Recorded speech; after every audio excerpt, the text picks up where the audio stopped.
आजकल राइनोप्लास्टी का प्रचलन बहुत ज़्यादा हो गया है। टीनेजर्स में इसका काफ़ी क्रेज़ हो गया है। राइनोप्लास्टी माने नाक की कॉस्मेटिक सर्जरी या नाक का अगर शेप ख़राब है, चोट के कारण है या इन्फेक्शन के कारण है या सेप्टम हमारा डेविएट हो गया है, तो नाक कभी छोटी हो सकती है, दबी हुई हो सकती है, ऊंची हो सकती है, टेढ़ी हो सकती है, सांस में तकलीफ हो सकती है और या कोई चोट के कारण नाक का कोई हिस्सा का लॉस हो गया होता है।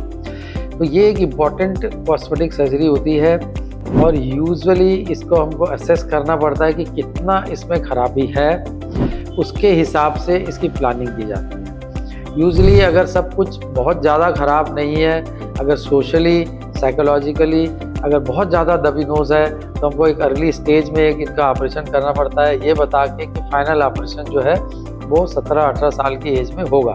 ये 17-18 साल तक नाक जो है अपनी पूरी शेप में आ जाती है, चेहरा पूरे शेप में आ जाता है और उसमें जो भी हम फाइनल चेंजेस करेंगे वो फाइनल होगा। पर अगर कभी किसी कारण से नाक बहुत ख़राब है और बच्चों में उसके कारण साइकोलॉजिकल प्रॉब्लम हो रहा है, तो एक स्टेज हम अर्ली कर देते हैं, उसमें समझा के कि जब नाक पूरी बढ़ेगी तो उसमें हो सकता है हमको और फाइनल चेंजेस करने पड़ सकते हैं। नाक का जो शेप होता है उसमें कई बार नाक चौड़ी होती है, मोटी होती है, सामने का हिस्सा मोटा होता है, हड्डी ऊंची होती है, कई बार सेप्टम जो है वो टेढ़ा होता है। ये सुंदरता के साथ साथ फंक्शनल प्रॉब्लम भी आती है और इसमें शेप देने के लिए कई बार हमको शरीर के दूसरे हिस्से से हड्डी, एक जो हम एक पसलियों से निकालते हैं, उसको कॉस्टल कार्टिलेज बोलते हैं, उसको निकाला जाता है। उसको शेप करके नाक के ऊपर की हड्डी, नाक के अंदर का जो सेप्टम होता है या एलर कार्टिलेज जो बोलते हैं, इनको शेप करके इसको लगाया जाता है। यूजुअली पूरा ऑपरेशन अंदर से होता है, बहुत छोटा सा कट रहता है जो बाहर से दिखता नहीं है। ऑपरेशन के बाद 5 से 7 दिन थोड़ी नाक में ड्रेसिंग होती है, थोड़ी स्वेलिंग होती है। रिज़ल्ट इमीडिएटली काफ़ी दिखता है, पर फाइनल रिज़ल्ट जो है वो 3 से 6 महीने के बाद आता है, जब पूरी सूजन उतर जाती है। यूजुअली पूरा ऑपरेशन या पूरा करेक्शन एक बार में ही हो जाता है।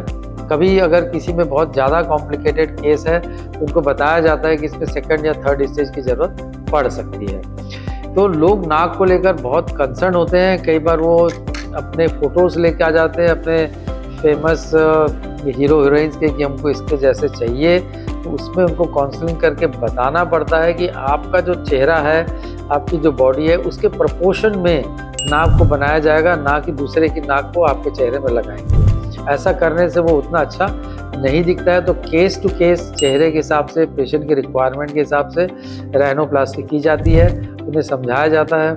अगर बहुत ज़्यादा लोगों को नाक के लेकर के साइकोलॉजिकल प्रॉब्लम है, तो पहले उनका साइकेट्रिक और साइकोलॉजिकल एनालिसिस भी करवाना बहुत ज़रूरी होता है कुछ केसेस में।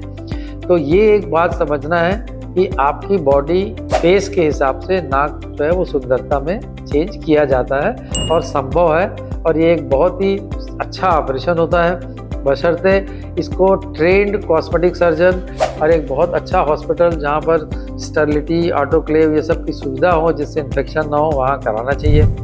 कई बार कई लोग अगर अपने बॉडी से पसली की हड्डी नहीं निकलवाना चाहते हैं, कार्टिलेज नहीं निकलवाना चाहते हैं, तो कुछ रेडीमेड नेज़ल बोन्स आती हैं, इसमें सिलिकॉन की आती है, मेडपोर की आती है। अगर ज़रूरत पड़ता है तो कई बार उनका भी उपयोग किया जाता है। पर कौन सी चीज़ का उपयोग किया जाएगा, उसके क्या फ़ायदे हैं, क्या नुकसान हैं, राइनोप्लास्टी करने से पहले पेशेंट से पूरा डिस्कस करके उसके फ़ायदे नुकसान को समझाया जाता है और उसके बाद ही किया जाता है। पर एक ये बहुत ही अच्छा और सेफ प्रोसीजर है अगर प्रॉपर तरीके से किया जाए।